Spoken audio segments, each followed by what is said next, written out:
Hi everyone. Welcome to your HRPower POD for the HR Power Up community.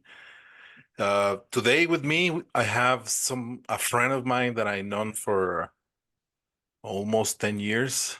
So he's the head of talent acquisition in AI Futain. That's a proper way to say of the company. Alpha time. He's been working in Dubai for almost 6, 7 years. Almost 7 years. Yeah. Going through the Almost. sixth one. And he has worked in important companies such as Boeing and Adidas as well. Just to name a few, he has already at the same time almost 6, 7 years heading the talent acquisition position in the companies that he's been. So with me, Rodrigo Gill. Nice, welcome, my Thank friend. Nice to see you. It's been a long while. I know. Thank you very much. Thanks, my friend. It's a real pleasure being here with you. Super happy to be part of the podcast and looking forward to the conversation. So hopefully you like it.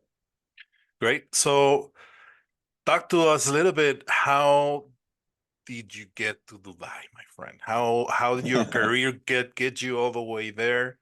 How somebody from Mexico end up in Dubai and being successful as well at the same time? Tell us a little bit about it. Yeah, absolutely. So it's a little bit of my this part of my personality that doesn't allow me to say no. So it was back in 2017, if I'm not mistaken, when I was working for Adidas in Panama. So I was the director for talent acquisition for Latin America. And one of my peers for the region here that they call emerging markets, being headed from Dubai, moved to a different role. So my manager back then, the global vice president for talent acquisition in Adidas, just asked me, "Hey Rod, would you be open to move to Dubai?" And I said yes. And eight weeks later, I was already here, relocated, moved to a new position, to an entire new country, a country that it was my second time to visit. And the rest is history. It was just like, yeah, why not? I didn't ask more. I didn't know much about the culture. I didn't know much about the weather.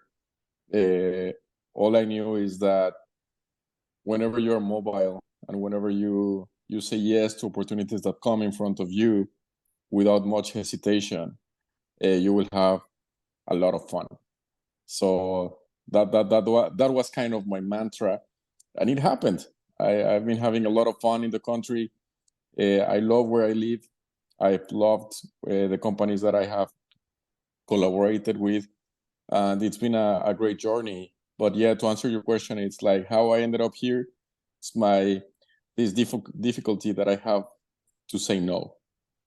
Yeah, and like you just said, a mantra that and having that mindset of having fun doing your job that makes you advance, right? Yeah, absolutely. I think that's very important. A lot of people underestimate it, but it is not that I don't take it seriously. I actually take it like super seriously. But I even tell my teams, like, if no matter what we achieve, if I look back and I don't see you smiling or laughing, I will feel I failed. That to me is super important and makes a huge difference on the impact that you make in the organization with the people that are around you, even to yourself in terms of mental health and balance. Because to be completely honest, I don't believe in work-life balance. I don't think that work-life balance is something that can be standardized. To me, work-life balance is a personal choice, right? Uh, so it is not that I am willing to work only 9 to 5 and that's it. No. I work a lot, but that doesn't mean that I don't have a lot of fun, and that also helps me go through stressful situations. So yeah, you're right. It's a mindset. And how that work changing cultures? How was your experience changing cultures, especially going from Mexico to Panama and then going to Dubai? How the difference? How you felt that difference? What were the challenges that you got? So actually, that step in the middle between Mexico and Dubai, which was Panama, it helped me a lot to adapt to the new challenges. Panama is a country with a lot of diversity, mainly in the business front. So they have regulations that allow the regional headquarters for global companies to be established there without paying taxes, and the same their for their expats. So what that meant to me was to be exposed to a diversity that I wasn't exposed before. So all of a sudden you start working every single day in the same office with, I don't know, you name it, 5, 10 different nationalities all the time. Even though it's a Spanish speaking country, many of my colleagues didn't speak Spanish. So that kind of prepared me very well. Despite that, it's still Latin America. So it was very similar to our culture, not much of a shock there. But the diversity that I encountered was completely new. So you have to be way more aware of how you approach people, right? Because people will not be receiving the same way that you behave from different cultures. So it goes from your level of energy, how expressive you are, how you come across on offering help, how you come across on stating your point of view, etc. So that was a really cool experience to learn that. But then when I moved to Dubai, that diversity was absolutely nothing. Just for you to have an idea, the UAE is composed by 87% of expats. So only 13% of the population are Emiratis, are locals. And the rest, we're coming from many different parts of the world. So you go from Panama interacting with 5, 10 different nationalities to interacting with 40, 70 different nationalities, different accents. Oh my God, the journeys that I had in the taxis, they were hilarious because I didn't understand anything. Like I was like, I didn't know that was English. So like, yes, yes. And me just saying yes and ending up on somewhere strange, like super crazy. So having to improve your English, having to improve your again your awareness of different cultures, and then the awareness of the culture here in the Middle East. There are a lot of stigmas on how the culture here is, right? In terms of the how conservative they are, how the differences between how open we are in Latin America, how expressive we are versus here. And I was super lucky to experience a massive change in the culture there. So now all over the world, it's very well known the Ramadan, for example, the Ramadan festivities. When I recently moved here, I wasn't very familiar with what Ramadan was. So all of a sudden, 1 month of the year, you can't eat outside home, right, during the day.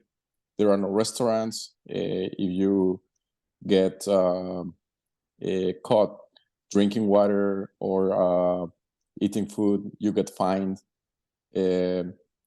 Crazy stuff, right? That you never realize that you can't hold hands with your partner, etc. So that was my initial welcome to the country. And the reason why I mentioned that I'm lucky enough to witness change is that last year, Ramadan, I didn't even feel it at all. So we went from that to being super smooth, like all restaurants operating. There are no fines anymore. You can do whatever you want. entertainment is on. It's a complete change. And I think the most interesting one was with Saudi Arabia. I've been lucky enough as well to be part of many different projects there during my time in Karim, which is an Uber company. We had the fortune of hiring the first female driver in the country, in Saudi Arabia. That's progress. That's like, wow. When you think about the hundreds of years that had to pass in order to reach to that point. And from there, the progress just continued. Now they have a vision that is called Vision 2030 to be an extremely progressive country. They started welcoming tourism, for example, and the first time I went there was no tourist visa at all. It was just business visa, and you had to apply for it with a very strict process, etc. So I can't say that it was a shock. Like, I didn't have any moments of saying, what in hell am I doing here? But it was such a great learning experience that I had to be super open to different ways of living. Does that make Great. sense? Yeah, it is. It is. It's quite a story, man. I mean, it's, as I probably say, it's very challenging, like you just said, just because the way they were thinking to the way they are thinking right now, and you being an outsider with a different culture, something that the people in Latin America were very warm and a Yeah. different mindset of things.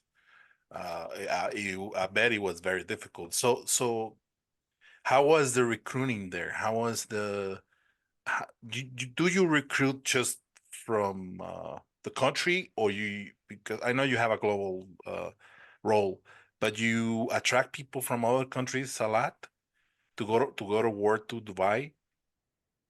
Yeah, that's a great question, and the answer is yes. So just by the population in the country, again, 87% of expats, right? So that's your market base. From those expats, until not long ago, they used to stay in average 3 years in the country.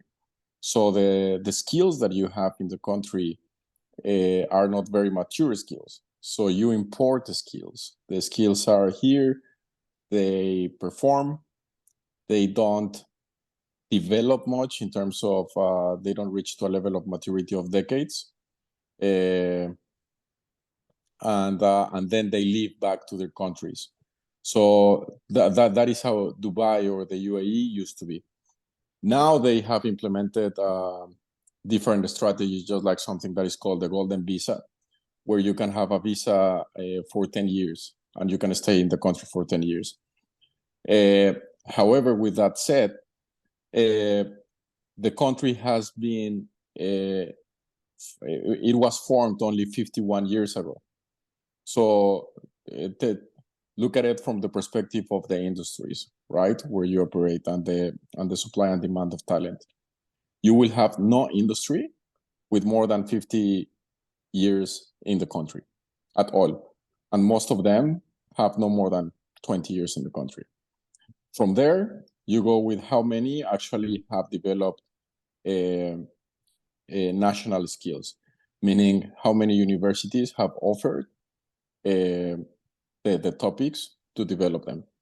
The most common trend 2 decades ago in the country was for the old generations to go and study abroad. So they used to leave and go to the US, go to Europe, the local population, and probably come back to the country, probably stay abroad. So with those demographics, the companies are completely obliged and they are forced to recruit from abroad, from outside. Depending on the type of industry where you are, I would say the average is 30 to 50% of the total hires coming from outside, from That's very high. different parts of the world. That's Super high. high. So that's complete also a challenge, and also it's affecting the budget, isn't it? So that's another really good point. The way compensation works in the UAE is in two aspects. You have your basic salary, and then you have your allowances. And allowances, let's call it consolidated allowances. You have housing, transportation, etc., etc., which is like most of the expat packages in other companies. However, here all of them are treated like that. So every person in the country will have those two components at least. And then no matter where you are hired from, even if you were in the country, most of the companies offer, for example, a round trip, and a yearly round trip to back home as part of your compensation. So that compensation is set and fixed for almost everyone. Where you spend more is on the relocation package, which depending on the company might be quite significant.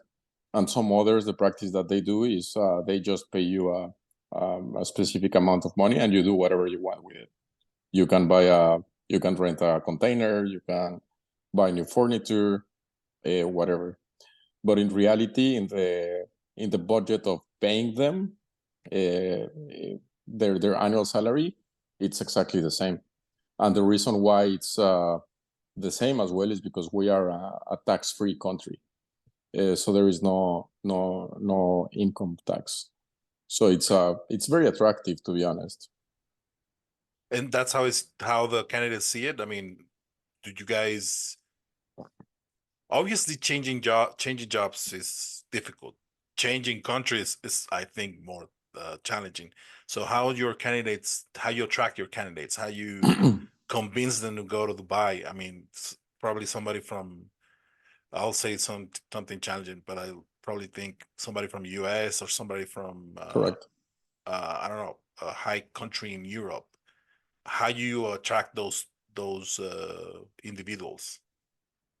The most challenging one is actually US.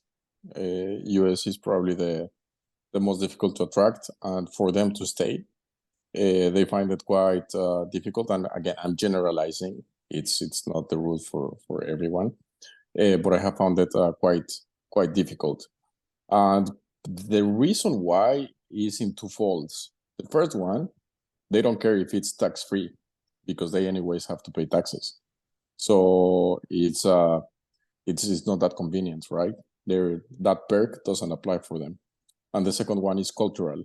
The way they perceive the region is different to other parts of the world, which is changing. The government is making a lot of efforts to go away from from the perception that is normally that other countries have. But actually, believe it or not, from Europe, it's quite easy to attract people because they do enjoy the tax-free environment. They don't have to pay taxes back home if they work outside their country, and it's better known the lifestyle that you can have in the UAE. Actually, after India and Philippines, I think the third most prominent, the third most common nationality is the UK. Mm. Here in the UAE. So people really enjoy here. Like the weather is amazing. 10 months of the year, you have a lot of things to do. You have the beach. You have you can travel back home in 5 hours. You are there. It's super easy to access. So they have people already here that they know. So their friends, family, etc. So it's those ones are easier to attract. Apart from the US, I would say probably, yeah, countries like, no, actually, it's not that hard, man, to be No? honest. Not anymore. I don't know. And It's quite easy. How's the Latin America community there? It's growing. It's growing. I used to be quite exotic back then. Not anymore. And I hate it, man. It's it doesn't work anymore. I used to know about a Mexican friend of a friend working in a company that I don't know, and now for sure I know about a Mexican in my same department. A lot of Brazilians love coming here, and I would say probably the country that is more difficult to attract from Latin America is Argentina. I don't know why they don't like leaving their country. It's just it's just not in their blood for most of them. Yeah, So that's probably, the and that's probably changing in this what's going on with the country and all the difficulties that they having right now. I have met this past year a lot of people from Argentina who are actually living now in Mexico, but still, I think for them changing culture like that completely changed because like, probably going to Mexico is easier than going to Dubai, right? So agree. And you have to take a look to the industries, right? yeah, Where so you have a lot of people from Brazil because they have private practice in oil industry, for example. So it's easy for the industries in the country to find talent from there. But the industries in Argentina, they don't have a lot of match with the industries here. So it's also not very prominent. Mexico is also hard to attract. Um, we don't feel very comfortable living home normally. Though we're very well known to be good engineers. That's really good. Now that I'm in automotive, for example, it's very well known. Or I worked for defense for the country the last 1.5 years. Mexico has quite of a good reputation on science, on development, which is great. And they were always open to receive talent from Latin America. Estás en el podcast de HRPower Up. Nuestro invitado de hoy, Rodrigo Gill. No olvides suscribirte a nuestra comunidad en nas.io HRPower Up. right. And how you see the current state of recruiting in there, and how you perceive what's going on in the world with a lot of companies being cautious about investing or spending their budgets. And I don't know if you've seen, but the recruiting space right now it's kind of quiet and it's been very cautious about hiring people. So how things are going there? I don't think that's the case here because Dubai and the country in general is going through I could call it a bubble. So you just notice that in the level of traffic that you have here, the traffic is just increasing and increasing. It's crazy. So you have a lot of people coming over to stay. The rents are increasing. The companies are still growing. So, and you have a lot of people coming to the UAE that are going to work for Saudi. And Saudi is right now the place to be. It's extremely important for the growth of the world in general. So you're finding offers that will double your salary just to go to Saudi, triple your salary, and they will pay for everything. So I don't think that pause in hiring necessarily applies here. And also, we don't have a strong software tech community and companies. So that part of the software layoffs and tech layoffs, I think, happen more in Europe and in the USA. With that said, we are not a very sophisticated talent acquisition region at all. So what I mean by that is that the practices that we have in talent acquisition are not the best.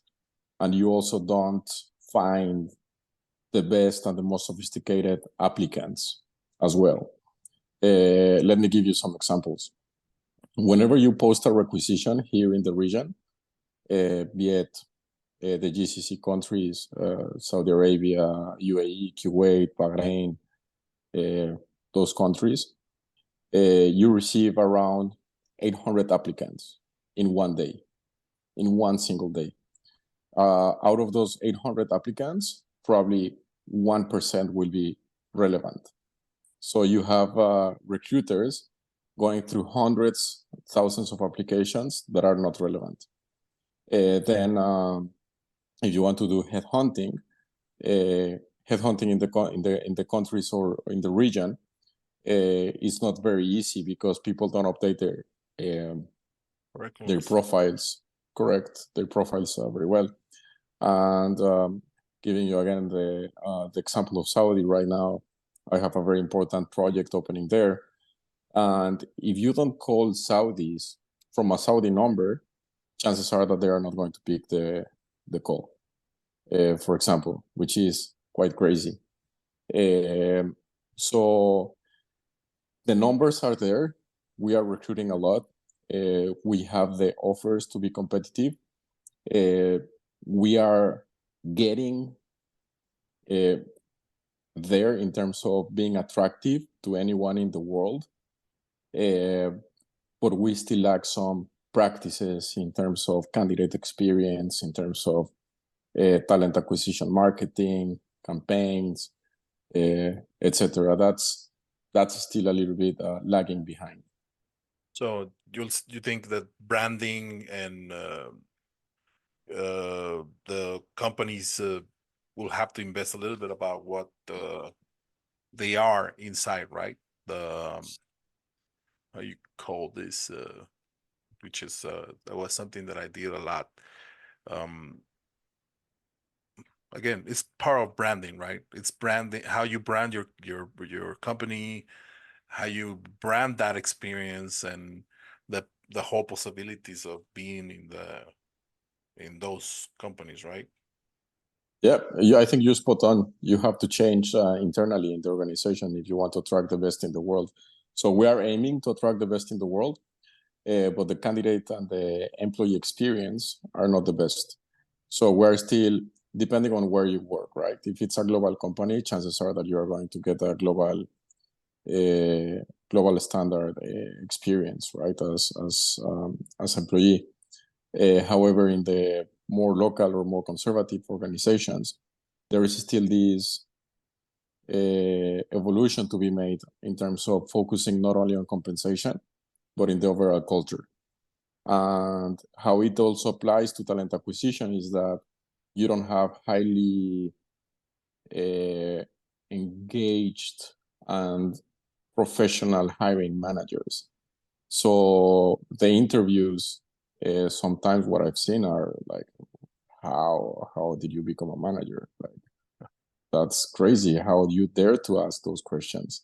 How you dare to ask to offer that experience? And they don't realize that they are representing a brand, right? And that they are representing a company. So yeah, absolutely. We still have some room for improvement there, but it's what I've seen is that companies are now willing and are starting to realize that it's necessary if they want the best in the world. Yeah, and the word that I was trying to say is reputation, the reputation they have.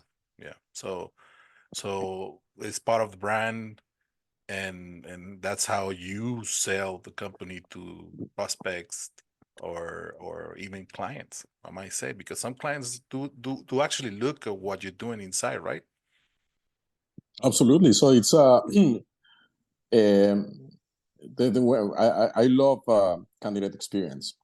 In general experience, I'm a big fan of it. And I think that if you improve it, you can improve a lot of aspects, including your process. And once I was designing a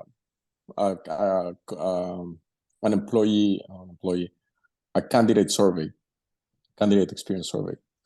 And one of the questions was, how likely is it for you to change your consumer behavior in our brands based on your candidate experience?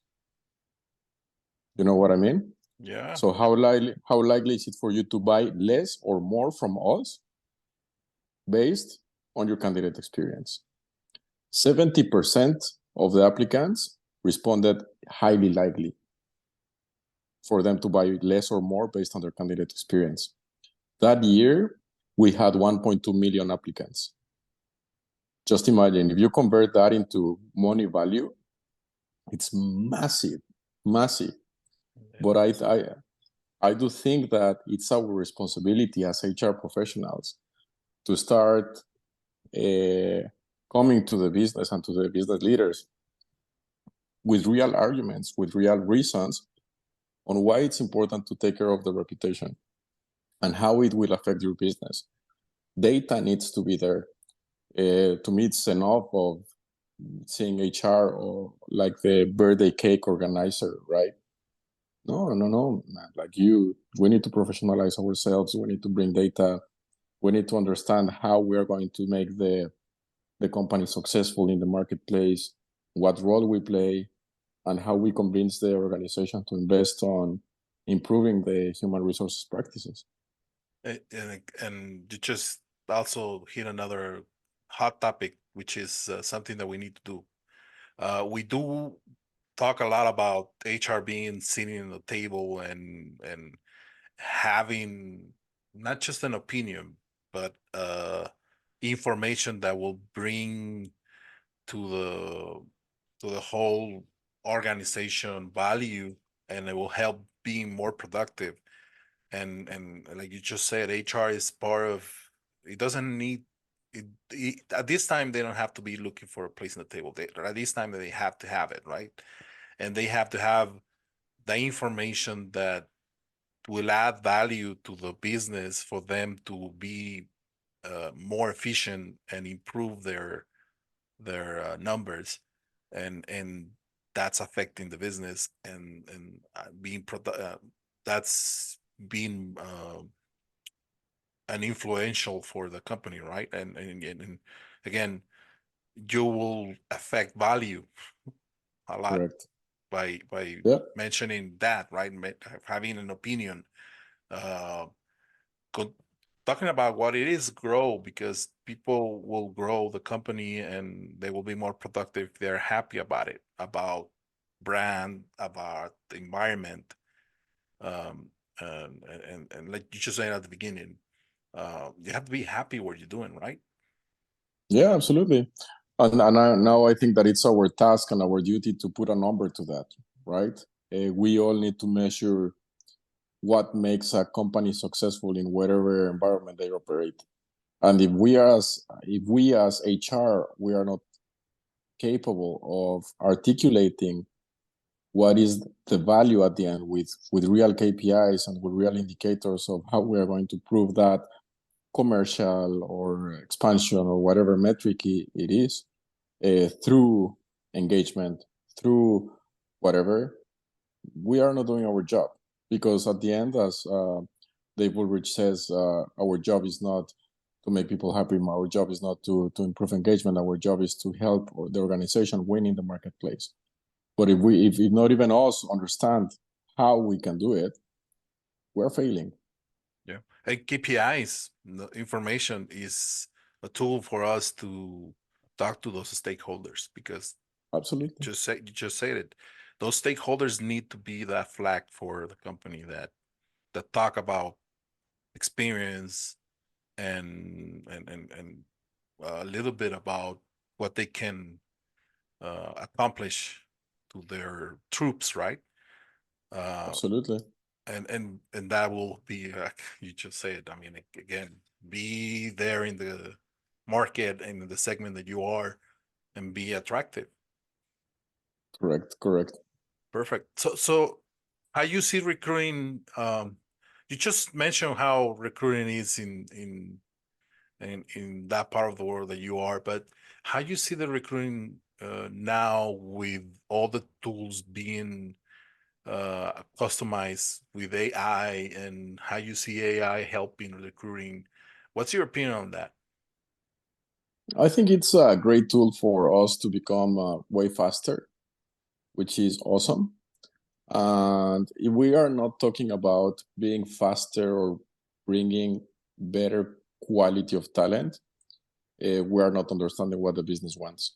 So by adopting these type of tools in the right way, we can hit one of those, which is recruiting faster. There are hundreds of tools coming to the market every single day. I receive 20 emails introducing new tools every day, and bad on me that sometimes I ignore all of them because we have to be aware of what. For example, the CV stack ranking tool, that's a no-brainer for the region. That's a no-brainer for any organization that hires high volumes, right? That will give you way more time to be invested in other productive things than just ranking CVs.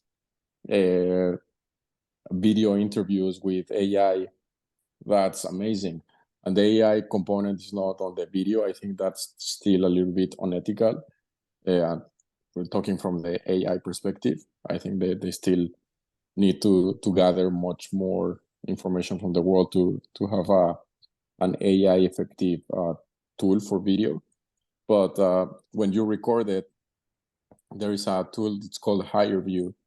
They change what you say to text. They compare it to a high performing population for the same position across the globe, and they compare the order of the words and what words they use for specific answers to specific questions, and they can scientifically predict the level of success that they might have, and that helps you to identify the top candidates that you are going to present. And then the fact that they recorded their answers gives the ability to the hiring manager to do something as stupid as put it at 1.5x speed, so you don't spend a lot of time interviewing, etc. So when you implement that, you can reduce up to 40% the speed of hiring. You can improve it a lot. That's really cool. And then the most fascinating for me is generative AI. The content that you can have in generative AI is just mind-blowing, man. From simple stuff like writing relevant job descriptions from ChatGPT by using the right phrases, to crafting super targeted messages to the most difficult to attract candidate at the right time, etc. That's really cool. Generative AI, I have no clue where it's going to take us, but I think it's a must for us to become faster and recruit better. And whoever is not embedding them into their processes, they are staying behind. So, and that's what's coming this Absolutely. today. I mean, it's already above us, right? Yep. So Yeah, I agree. So how you see this year, how you see recruiting or HR moving forward, uh, uh, not just in Dubai, but how you see HR and recruiting moving forward in this year or next, which is, and I was having this conversation with a peer of us. Half of the world will be changing leaderships, and a lot of people are kind of being cautious about things. So how you see that going on right now in the world? What's your thoughts? I think that in the next two years, it's about data. We are now very well equipped, and we have all the tools to gather relevant data and start creating meaningful insights.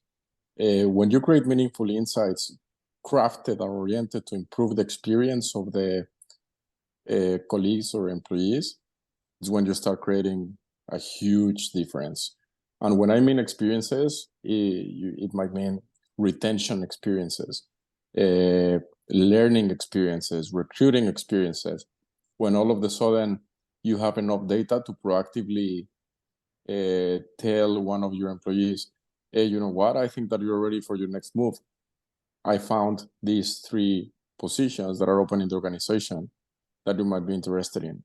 Why don't you take a look at it? Or retention in terms of, hey, I don't know, whatever data says,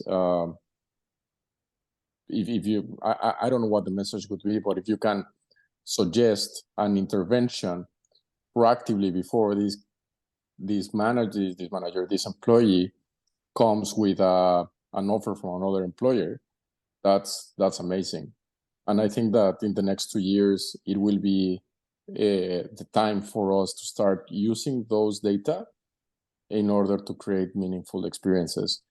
And the reason why I say that is because only till 2 years ago or so, I started seeing the big HR consultancies and the big consultants of the world, like the Korn Ferry, the Towers Watson, etc., becoming way more agile. And now they don't offer you data that is not relevant anymore. They used to offer you salary data that was 1 year behind, which makes no sense anymore, right? So even they are accelerating their pace.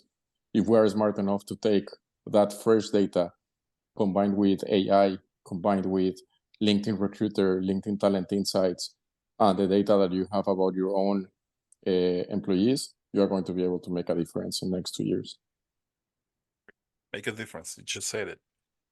So, man, before we go, I asked this Sure. question to most of the people. So what are you reading or what podcasts are you hearing that you can recommend the community who will be and are hearing us right now? Man, I'm quite weird on that. First of all, I stopped reading like many years ago. Bad on me. I don't recommend it to anyone. And I don't listen to a specific podcast except yours, man. I'm a big fan. Thanks, my friend. But what I do is sometimes on the weekends of after work, I just turn on YouTube. I select a topic, you name the topic, whatever, retention, whatever topic on HR, or for the matter, any topic of the world. And I start going deep and deeper and deeper and deeper. And every time you select a better video, a better 5 minutes video to watch, you start getting way more relevant information.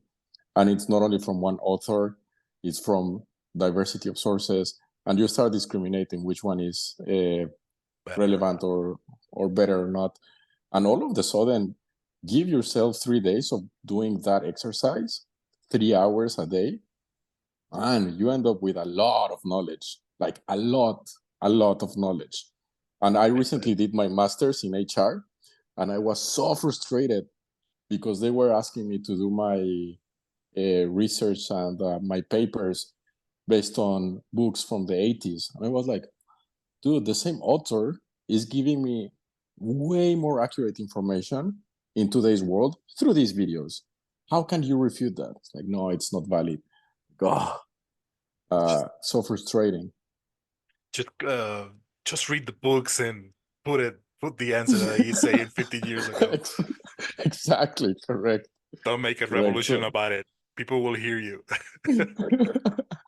They will hear you that you're looking at YouTube and you're improving. Yes, exactly. But yeah, that's how I do it. It's no secret. And also when I go out running or walking or in the desert, just any podcast, and I let it run, and it changes all the time. And at the end, you become an expert by doing that. It's about the time that you invest on a specific topic and a specific learning theme, and just be passionate about it. Spend good amount of hours, and be open to learn from different sources. Great. My friend, it was a great conversation and a lot of insights, and learn a little bit more about what's going on there in the world. We have a time difference right now. That's why you're what you are, and me what I am. Hope we met soon, man. And we if not, hope we have another call and be able to talk more about this topic that we are passionate about it. I'd like to thank you, and I don't know if you want to say some words to the people who are listening or seeing this podcast soon. Yeah, no, thank you very much. Thanks for having me. It was a great pleasure. And hope you continue creating this type of content. Learning from peers in the industries in the world is amazing. And I think that the task that you embarked on has a lot of value. So I just wanted to thank you for that. Great. So thank you, everyone. We'll see you in the next chapter. Rodrigo, thank you again. It's a pleasure to talk to you as always. Hope we can see each other soon. So everyone, like I said, we have our channels in Facebook and LinkedIn. We have our community there, so please subscribe. We also have a membership that you'll be able to see as well, either on Facebook or LinkedIn. Look at it. You will find important content and learning experiences that will help you to your career. So thank you, everyone. Thanks, Rod. See you. Have a good one. Cheers.